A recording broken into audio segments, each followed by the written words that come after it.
You're refusing? I'm not refusing. Well, when we ask you... If you committed a crime, then I give my ID. No. That's not how it works there. Before we dive into this chaotic encounter, let's set the stage, because what you're about to watch perfectly captures the ongoing battle between citizens who know their rights and officers who hope you don't. Imagine pulling into a quiet area for just a moment, maybe to take pictures, maybe to catch your breath after the gym. Nothing illegal, nothing questionable. And before you can even blink, two officers approach, already convinced that your mere presence is reason enough for suspicion. Now here's where the real tension begins. Instead of explaining a crime, instead of pointing to something illegal, these officers jump straight to demanding ID, something the law is extremely clear on. Unless there's reasonable suspicion of a crime, you don't have to hand it over. But watch how they twist the narrative. Suddenly, being parked becomes a potential threat. Suddenly, the area is narcotics related. Suddenly, they're talking about operations and stone guard, all to justify a demand they know they can't legally enforce. And here's the twist. This driver knows exactly what the law says. And every time officers run into someone who isn't intimidated, who isn't confused, who isn't willing to hand over their rights like a coupon, they panic. They backpedal. They escalate. This entire exchange becomes a tug of war. The officers want compliance. The driver wants clarity. And we, the viewers, get a front row seat to the contradictions, the pressure tactics, and the subtle intimidation attempts used to trick people into surrendering their rights. Whether you've seen these kinds of stops before or not, this one is a perfect example of how ordinary moments become confrontations when power goes unchecked. What was the crime? I'm sorry. I'm just Well, it's not a crime. Okay? Well, what do you need my ID for then? It's not a crime because we don't know who you are and you're out here parked. And one of the things that we do out here is if we have a vehicle that's parked and you know, it's a little odd just to be parked not doing anything. So not we really. like to identify the people who are out here. Sorry. I didn't ask you to come outside the car. What? I didn't ask you to come outside the car. I want to get out. I didn't ask you to step outside the car. Okay?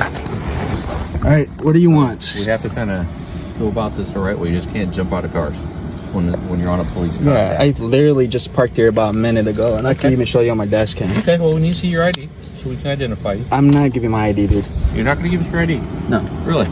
Yeah, because unless I committed a crime or something, then No, that's not how that works, man. Yeah, because look where you're parked right now. Are you allowed to be parked here? I don't see the sign. So what you're doing? So let me just want to make sure I have this down correctly. Yeah. Okay. You can record me all day. I'm recording you too. You're refusing? I'm not refusing. Well, when we ask you... If you committed a crime, then I give my ID. No. That's not how it works there. When we ask you, you're to identify yourself so we know who you are. Right here is where the manipulation begins. Notice how the officer immediately tries to justify his demand for ID by claiming the driver is just parked, and that somehow makes him suspicious. But pay close attention. At no point has he stated a crime, a violation, or even a legitimate reason for detaining this man. This is a classic tactic. Create a vague sense of wrongdoing, then pressure the citizen into compliance. That what's important here is that the driver handles this perfectly. He remains calm, firm, and asks the right question. What crime? The moment an officer can't answer that, the conversation should end. But instead, watch how they continue stretching the definition of suspicious. It's almost like they're hoping he doesn't know the difference between reasonable suspicion and a fishing expedition. This is where knowing your rights becomes your strongest shield. You are, because that's one of our jobs out here that we're doing. And then when you refuse, well, what is that? What is that? That's only refusing if there was a crime committed or something. I'm not gonna have my rights violated, dude. Your rights aren't. We're not violating your rights. Can I see your ID? Can I see your? You see everything I have. Okay, you can see everything I have too. No, I don't. I don't know who you are. I just told you who I am. My name is Rodriguez. Well, my name is Olivo. Right here. It's posted right here. You're not. You can see my badge. I'm not doing nothing wrong, dude. You can see everything. I literally just pulled up, parked, but I take some photos. Also, another reason why we stop people here because it's a narcotic area where a lot of people like to They stop. Drugs are passed. Drugs are given. Yeah, I don't do none of a lot that of things stuff. go down like that. I'm here in literally this about to area. go into the military too.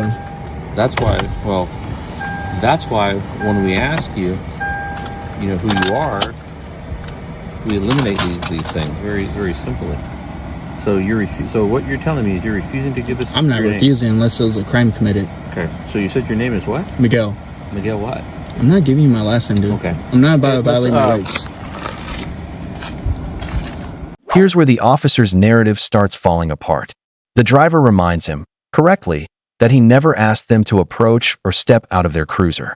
The officer is trying to flip the script, implying the driver is somehow obligated to justify his presence simply because they chose to investigate him. But that's not how the law works, and they know it. But what's even more telling is how the officer keeps repeating that being parked is odd, as if repeating it enough times magically transforms it into a crime. This is a psychological tactic. Normalize the intrusion by making the citizen feel like they're the one doing something unusual. But the driver doesn't fall for it. He stays in control of the interaction by sticking to legal principles. This is the moment officers often get frustrated, because the power dynamic suddenly shifts. The citizen is no longer passive, he's informed. And that threatens the illusion of authority they're trying so hard to maintain.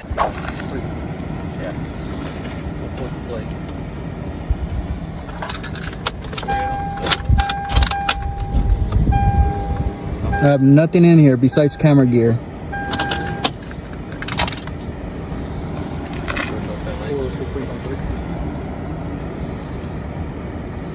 So I'm getting my plates ran, no crime committed or anything.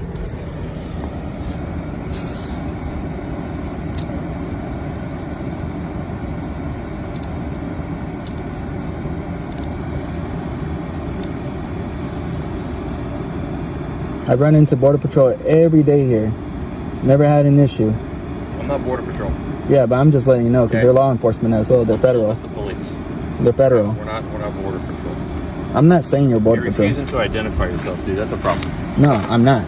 Oh, it is. No, it's not. Unless you committed a crime, then it's refusing. What crime did I commit? I'll give you my ID. You just gotta tell me a crime. Commit a crime. What's the crime? You did not commit a crime. Okay, then I don't have to give you my ID. When you're stopped by law enforcement, I didn't get stopped. we're stopping you right now. You're stopping me now from doing what I'm doing, but it's not a Stopping crime. you right now. It's not a crime, though. That's what we're doing. Okay.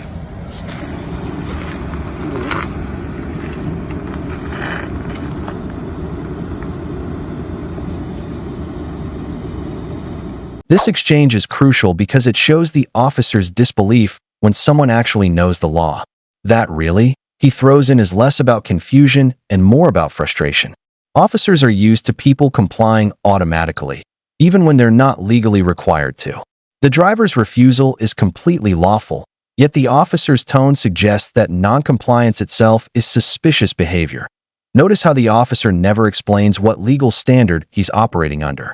He avoids words like reasonable suspicion or probable cause because he knows he doesn't meet them. Instead, he relies on emotional pressure, tone, phrasing, and implied authority. This is how many unlawful detentions start, not with facts, but with feelings. And the moment a citizen challenges those feelings with actual law, officers often escalate, hoping the intimidation will override legal knowledge. But this driver stays rock solid, and that's what keeps this encounter from turning into something far worse.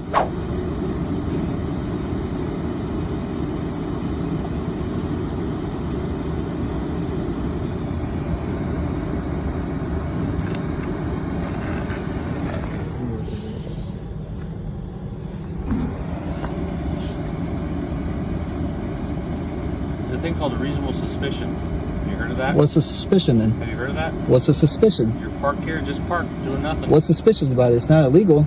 Well, it's not an area just to stop at either.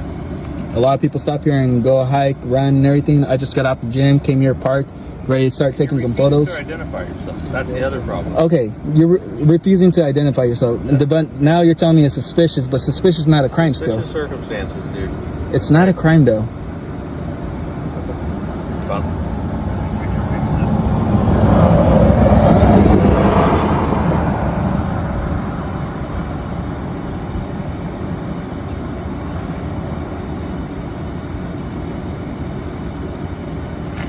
And the operation that we're doing, just so you know, is called Stone Guard. You ever heard of that? No.